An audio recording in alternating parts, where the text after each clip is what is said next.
আসসালামু আলাইকুম রহমতুল্লাহি ওয়া বারাকাতুহু। আলহামদুলিল্লাহ, আশা করি সকলে ভালো আছেন। ভিডিওর শুরুতে দেখেছেন খড়গুলো কেটে ফেললাম। এখন আপনাদের দেখাচ্ছি যে একটা আমার খামারের গরু বিহেবে, সেটাই আপনাদের দেখাবো, আছে শেয়ার করবো ওটাই। তার আগেই দেখেছেন একটা বাছুর বাইরে হয়ে গেছিল। আলহামদুলিল্লাহ, এটা হলো আমার খামারের সবচেয়ে বড় গরুটা, কালো গরু। এটা আলহামদুলিল্লাহ গাব আছে, কিন্তু আপনার যে গরুটা আমরা বিহেবে সেই গরুটা হলো স্ক্রিনের প্রথমেই দেওয়া থাকবে ইনশাল্লাহ, আপনারা দেখতেই পারবেন। আর এটা হলো পাশের সেট, বাছুরের দেখছেন।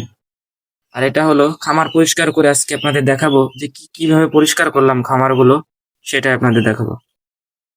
আলহামদুলিল্লাহ, চারিপাশে সব জায়গায় পরিষ্কার করার পর এখন মোটর দিয়ে ভালো মতো পানি মেরে নিচ্ছিলাম।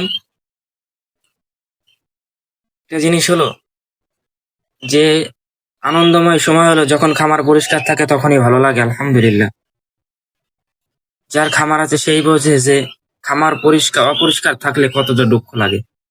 আজকে আমার মনটা এত ভালো যে খামার কত সুন্দর পরিষ্কার করেছি। এবং এখন আপনাদের দেখাবো খামার পরিষ্কার শেষে পটাশের পানি দিয়ে আমরা কিভাবে খামারগুলো পরিষ্কার করি, সেটাই আপনাদের দেখাবো। এই পটাশের উপকারিতা হলো আপনার জীবাণু থাকলে জীবাণুগুলো মরে যায় এবং খামার জীবাণুমুক্ত থাকে।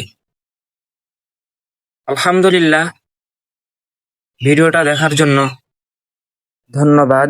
ভালো থাকবেন, সুস্থ থাকবেন, আল্লাহ হাফেজ। এবং নতুন অতিথি যাতে সুন্দর মতো এই খামারে প্রবেশ করতে পারে, আসতে পারে, এর জন্য দোয়া করবেন। আসসালামু আলাইকুম ওয়া রাহমাতুল্লাহ।